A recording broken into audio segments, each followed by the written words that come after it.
রহমতের ৬ নম্বর রোজা and the first Friday of this Ramadan month. আলহামদুলিল্লাহ, এত সুন্দর একটা দিনে আপনাদের সবাইকে স্বাগতম। আসসালামু আলাইকুম, সবাই কেমন আছেন? শুক্রবার দরুদ পাঠের দিন। আমি কিন্তু শুক্রবার সারাদিন যে কাজই করি না কেন, কাজ করার মাঝে মনে মনে দরুদ পড়ি।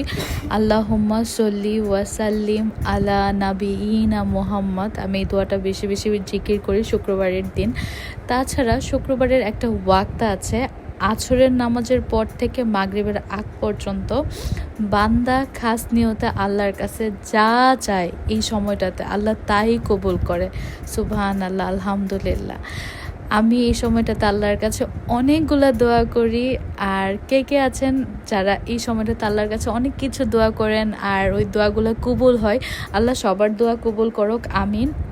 শুক্রবারের দিনটা এত শরীর খারাপ ছিল, কিছুই করি না ইফতারিতে। প্রার্থনায় এখানে নুডলস বানাচ্ছে, এই কোরিয়ান নুডলসটা।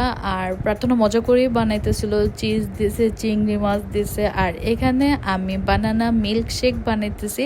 এই মিল্কশেকটা খাইতে যেরকম মজা ওইরকম হেলদি, সেই সাথে ওয়েট লসের জন্য অনেক হেল্পফুল। নর্মালি কি হয়, আমরা সারাদিন রোজা রাখি, রাখার পর শরবত খাই, চিনির শরবত, লেবু দিয়ে চিনির শরবত। ওইটাতে না অনেক বেশি ওজন বাড়ে। ওইটা অ্যাভয়েড করবেন যারা ওয়েট লস করতে চাচ্ছেন।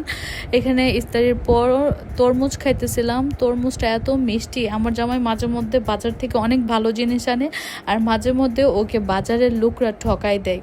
তাছাড়া এই যে দেখেন, একটা ব্যারিকেড দিছি, ছেলেকে দেখা এত তরমুজ খাইতে পারবো না, সে তো বাড়িঘর উল্টাই ফেলবে, তারে ধরতে দিতে হইব, জিনিসটারে হাতাইতে দিতে হবে, এই জন্য তাকে লুকায়া খাইতেছি।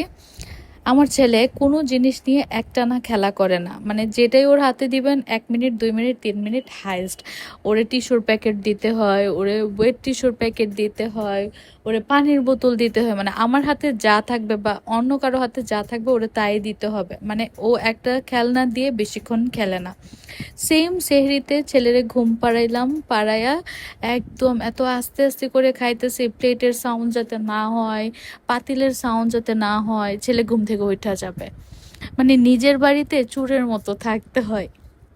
এই হলো আজকের এই ব্লগ। আমি ওই দিন বেশি কিছু ভিডিও করি নাই, ছোট ছোট একটুখানি ভিডিও করছি, সবগুলো অ্যাড করে দিলাম। দেখা হবে নতুন ব্লগে, সবাই ভালো থাকবেন, আল্লাহ হাফেজ।